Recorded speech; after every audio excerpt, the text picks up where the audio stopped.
I've just spent a day with Samsung's next-gen Galaxy S26 Ultra, their flagship phone for this year, and honestly, it feels like a very mixed bag. There's a few things that I was really excited for that are actually quite underwhelming in person, but then also some things that I did not see coming that have ended up as the real highlights. Like one thing that I could not wait to get my mitts on is this new privacy display that stops people snooping on you. But actually using it, I've got concerns. So there are two types of pixels on this S26 Ultra's display.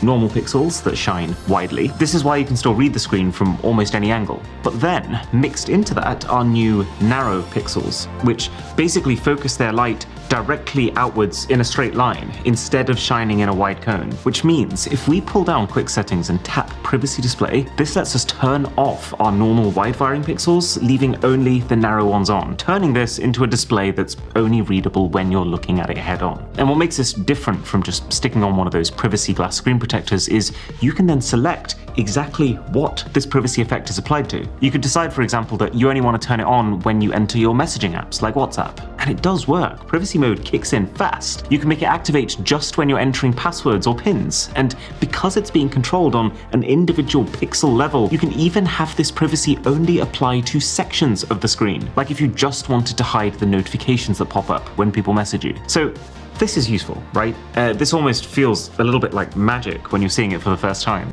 You might be wondering, because this is what I was wondering when it was being first explained to me, why bother then just blacking out that little notification pop-up? Why not just do the whole screen? In fact, why not just keep privacy mode on as your new default and then just turn it off on the odd occasion that you want to show someone something? Well, the issue is, because this works by effectively turning off half the pixels in your phone, the moment you activate privacy display, you can see your screen's resolution taking a nosedive. While your screen does pretty effectively look almost unreadable to others, it also loses some readability and brightness because there's fewer pixels shining for you too. But if that was where it ended, I'd still say, okay, it's a little situational, but what an awesome feature that I will almost definitely use sometimes. There's an extra wrinkle that I noticed though, and I'd be curious if other reviewers noticed the same thing. It's that even with the privacy mode turned off, the S26 Ultra's viewing angles look quite a bit worse than the S25 Ultras. Can you see how, as we rotate these phones around,